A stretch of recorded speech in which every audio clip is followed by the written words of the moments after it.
कभी टाट के बोरे पर इंसान की घुटन और कभी प्लास्टिक बैग में बंद बचपन। ये कला सिर्फ देखने के लिए नहीं बल्कि समझने और महसूस करने के लिए बनाई गई है।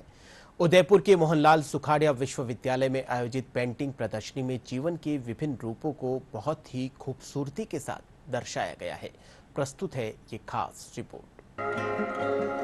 उदयपुर के मोहनलाल सुखाड़िया विश्वविद्यालय के दृश्य कला विभाग के स्नातकोत्तर विद्यार्थियों की अनोखी कला प्रदर्शनी हुई। इसमें विद्यार्थियों की लगभग 70 कलाकृतियों को प्रदर्शित किया गया। प्रदर्शनी में पेंटिंग्स, ग्राफिक्स कला, डिजिटल आर्ट और मिश्रित माध्यमों की कृतियों एवं इंस्टॉलेशन आर्ट को दिखाया गया। आर्ट के जरिए विद्यार्थियों ने समाज से जुड़ी बड़ी-बड़ी बात आसानी से कह दी। एमए फाइनल ईयर के स्टूडेंट यशराज सोनी ने अनकही बातें टाइटल से एक इंस्टॉलेशन आर्ट बनाया। इसमें टाट के बोरे पर आर्ट वर्क है। इसमें उन्होंने एक आम व्यक्ति की पीड़ा को प्रदर्शित करते हुए अपनी कला के माध्यम से बताया कि कैसे अंदर ही अंदर घुटते हुए व्यक्ति की खुशियां धीरे धीरे कम हो जाती हैं और दुख उस पर हावी हो जाता है।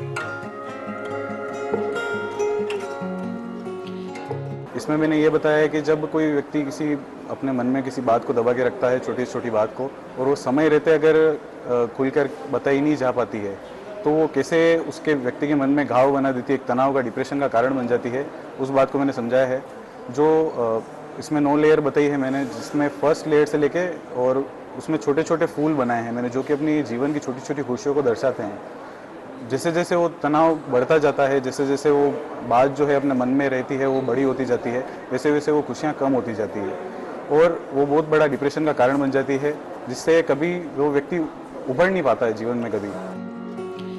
वहीं मानसी ने अपने आर्ट में बच्चों के खिलौनों को प्लास्टिक बैग में बांधकर उनके हाथों में मोबाइल थमाए।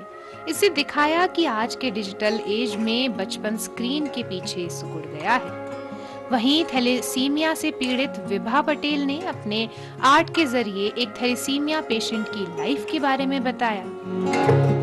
मेरे काम का टॉपिक है लूप और मैंने उसमें हाथी बनाया है जो वाइट कलर के हैं, क्योंकि वाइट एलिफेंट्स डिफेक्ट्स की वजह से ही वाइट होते हैं और थैलेसीमिया भी डीएनए डिफेक्ट की वजह से होता है। और मैंने वो हाथी अलग अलग साइज़ में और अलग अलग अपने पैटर्न्स में क्रिएट करने की कोशिश की है, ये दिखाने के लिए कि कैसे हमारा एनर्जी लेवल जो होता है वो अफेक्ट होता है इसकी वजह से।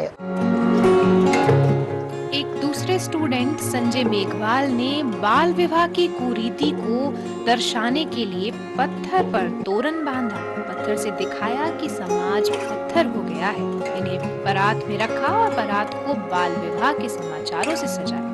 बारात इसलिए क्योंकि आज भी 1 से 2 वर्ष के बच्चों को बारात में बैठाकर फेरे दिलाए जाते हैं। ये जो एग्जीबिशन है ये एक रेगुलर फीचर है इस डिपार्टमेंट का, जहाँ पे हर साल 4th सेमेस्टर और 3rd सेमेस्टर का हम शो करते हैं। तो बच्चों ने जो साल भर काम किया है उस काम में से ये सारा चुन के ये एग्जीबिशन होती है और करीबन सारे मीडियम इसमें हैं। पेंटिंग्स भी हैं, प्रिंट मेकिंग भी हैं, इंस्टॉलेशंस भी हैं, फोटोग्राफी भी हैं, डिजिटल भी है। तो जितने तरह के मीडियम बच्चे साथ में काम करते हैं यहाँ पे, उन सारे वर्क्स को हम एग्जिबिट करते हैं। हर साल का ही रहता है और आर्टिस्ट कम्युनिटी देखने के लिए आती हैं, स्टूडेंट्स देखने के लिए आते हैं, आर्ट कन्वर्जन देखने के लिए आते हैं।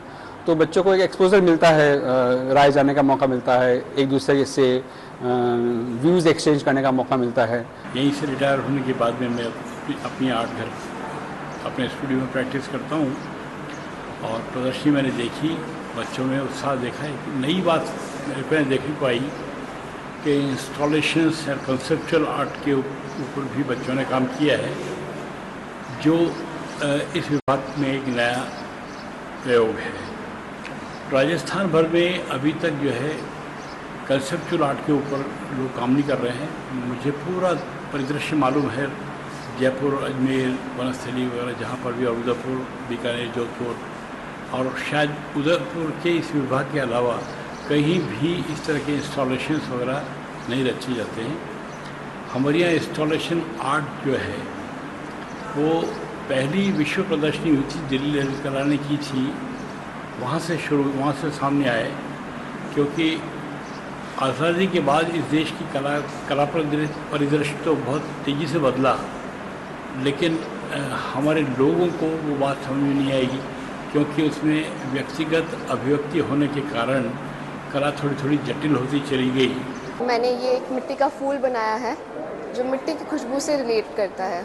जैसे हम बचपन से मिट्टी की खुशबू सूंघते हैं और हमें अच्छा लगता है, और अभी भी हम जब भी बारिश आने वाली होती है और जो खुशबू आती है धीमी धीमी सी पहली बारिश की खुशबू, जो मिट्टी की खुशबू होती है, ये स्कल्पचर उसी को रिप्रेजेंट करता है।